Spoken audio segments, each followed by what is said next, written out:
शिल्पा की आदतें ठीक नहीं थी। वो ना बोलने से पहले कुछ सोचती और ना ही कुछ करने में। उसकी इस आदत से सभी परेशान रहते।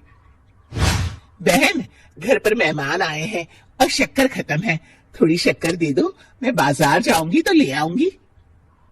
अरे शिखा बहन, तुम तो माफी करें, जब देखो तुम्हारे घर में कुछ न कुछ खत्म ही रहता है।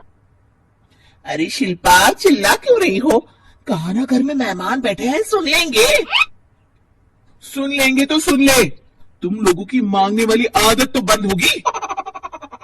अच्छा अच्छा शिल्पा, ना दो शक्कर, लेकिन बात तो अच्छे से करो।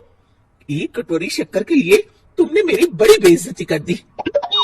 शिल्पा बड़बड़ाते अंदर चली जाती है तो शिखा भी घर चली जाती है।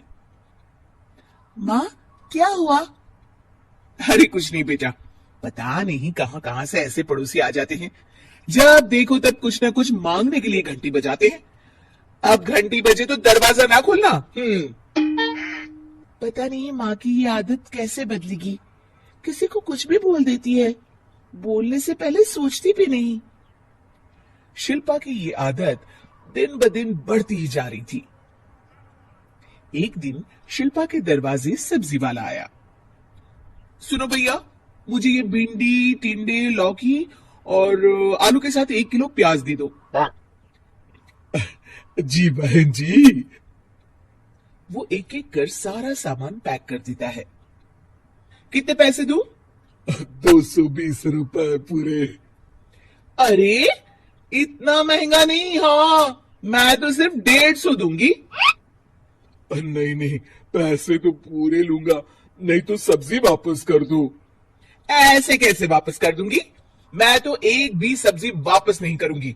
और हाँ, रही बात पैसों की, तो लेना है तो 150 ले लो, वरना मेरे मोहल्ले में घुसने तक नहीं दूंगी। हाँ। अरे नहीं नहीं बहन, हम लोग गरीब लोग हैं, ऐसा ना करो। पकड़ो ये 150 और दफा हो जाओ।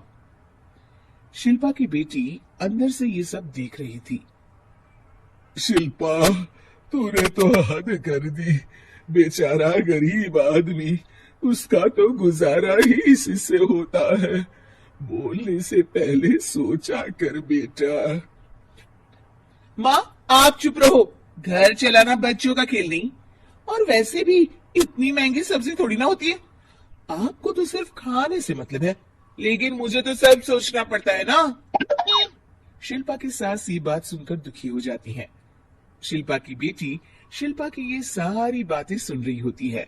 शिल्पा की बेटी एक दिन माँ से कहती है, माँ, ओ माँ, जरा यहाँ तो आना। ओहो, क्या हुआ? क्यों चिल्ला रही हो ऐसे बेटा? हुआ क्या? ये देखिए मेरी स्कूल की ड्रेस कितनी गंदी हो गई है, इसे कौन धोएगा? लेकिन ये तो साफ है बेटा, मैंने अपने हाथ से खुद साफ किया है। माँ, ये ड्रेस इतनी गंदी है कि मैं इसे पहन ही नहीं सकती, चलो मुझे बाजार से नई दिलाओ। शिल्पा दुखी हो जाती है और वहां से चली जाती है कि तभी सामने उसकी सास मिल जाती है। शिल्पा, अरे ओ शिल्पा, ये क्या सब्जी बनाई है? ऐसे भी कोई सब्जी बनाता है? शिल्पा सास की इस हरकत से सत्ते में आ जाती है। अरे माँ को तो मैं जो बना दूं उन्हें वो पसंद आ जाता था, फिर आज वो ऐसा व्यवहार क्यों कर रही हैं? शिल्पा कुछ समझ पाती कि थोड़ी ही देर में उसका पति आ जाता है। अरे शिल्पा, ये क्या है? क्या हुआ आपको? ये मेरी अलमारी पूरी अस्त व्यस्त है, तुमसे कोई काम नहीं होता है, सारा दिन पता नहीं क्या करती रहती हो। अरे मैंने तो सारी अलमारी साफ रखी है। इसे तुम साफ कहती हो? ये तो पूरा कूड़ादान लग रही है। शिल्पा परेशान हो जाती है और समझ नहीं पाती है कि उसके साथ क्या हो रहा है। शिल्पा अकेले कमरे में जाती है और जोर जोर से रोने लगती है।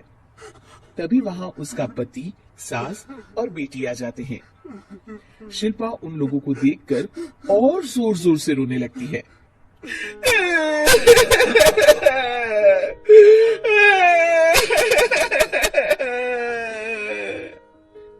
कि तभी उसकी सास उससे कहती है, क्या हुआ?